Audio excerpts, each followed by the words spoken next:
Salut les artistes. Alors aujourd'hui on va parler d'un petit dessin que j'ai fait. J'ai mis quelques jours à le faire celui-là. Non pas à raison de 12 heures par jour, mais parce que j'aime bien dessiner petit à petit, un petit peu chaque jour.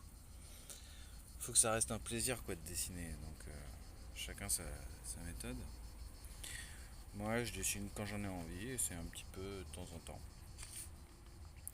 Alors, sur ce dessin, je vous parle de texture. Alors, il était un peu creux. Attendez, je bois un coup.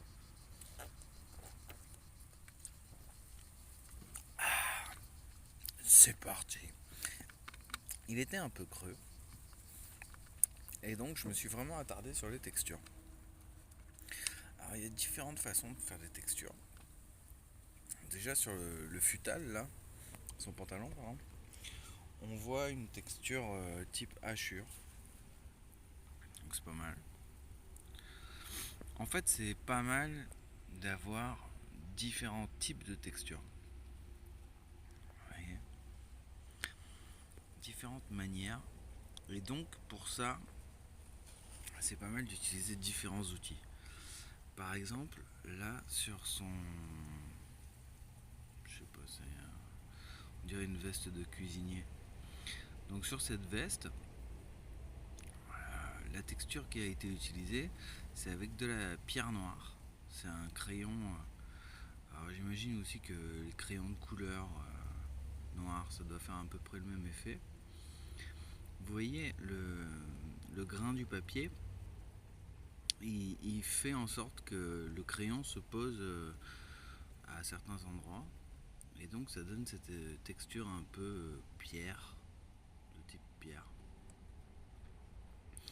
Donc ça c'est vraiment une texture liée à un outil. Là par exemple sur son bras flingue, ça c'est une texture qui est faite au crayon de papier, à la gomme et à l'estompe. Parce que l'estompe ça me permet de rajouter des nuances assez fines. Et j'ai utilisé aussi du pastel noir. Parce que je voulais... je sais pas trop si ça se voit là du coup. Non, ça se voit pas vraiment bien. Enfin bon, ça me permettait de bien creuser les parties. De bien donner du volume. Ensuite, là pour le bas de la jambe, ça c'est un style que j'ai découvert il y a pas mal de temps et que j'aime vraiment bien. D'ajouter des carrés comme ça, d'ajouter des formes géométriques, ça nous permet en même temps de construire. Vous savez, quand on ne sait pas trop si un trait il serait mieux là, ou si son volume il serait mieux fait différemment, et ben on peut avancer comme ça avec des petites constructions en forme géométrique, et ça permet de se donner des idées. Et alors pareil, il y en a qui sont remplies des structures et d'autres qui sont creuses, et ça donne une texture particulière. Donc ça, ça fait déjà trois types de textures, hein. Les hachures, les formes géométriques semi-remplies, donc 4. Les coups grâce au grain du papier et l'utilisation d'estompes et de gomme. Donc ça fait 4 textures. Et ensuite, il y en a un cinquième type qui est lié à la façon dont vous allez avancer avec votre outil. Donc là, par exemple, sur la tête, là, ça c'est au stylo, on passe, on repasse et on repasse. Je vais vous montrer. C'est on fait comme des petits 8. Et après voilà, on se permet de faire un peu tout ce qu'on veut. Donc ça c'est une façon de texturer. Vous voyez, alors, on fait sa forme quoi. Enfin on fait sa texture. Donc ça c'est une texture. Et ensuite, là sur les épaules, c'est le même principe, mais au lieu de faire des petits 8, on va plus chercher des grandes formes. Vous voyez, on va creuser des volumes plus grands, quoi. Et donc, en fait, quand on part de ce principe, on peut faire vraiment différents types, quoi. Ça, par exemple, ça pourrait être, je sais pas, pour un tronc d'arbre. Voilà, selon comment on joue avec notre crayon,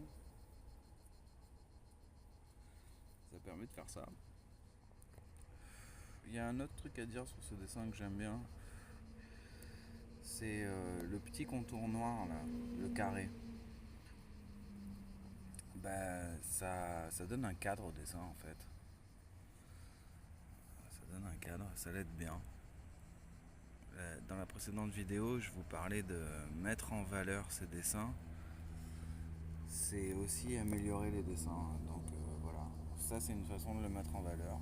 Super simple, puisqu'il est assez creux sinon en soi, hein, c'est juste un personnage. Voilà, et l'effet de brume qui passe là, et qui lui arrache un peu une partie du corps, on sait pas trop. Ça peut être du feu, on sait pas. Ça a été fait au crayon, peut-être au fusain un peu, et à la gomme. Voilà. Ça c'est ma signature. J'espère que ça vous a plu, que ça vous servira. Et puis on peut peut-être aussi dire que ce personnage, c'est un peu une astuce pour quand vous avez envie de pas trop vous prendre la tête. Vous voyez, faire un bras super long, super modifié mécaniquement, organiquement. Ça permet de pas se prendre la tête sur les proportions. Pareil la jambe là, on dirait qu'il a une espèce d'échasse. Voilà. Bon, je vous souhaite un bon dessin à tous. Salut, ciao ciao.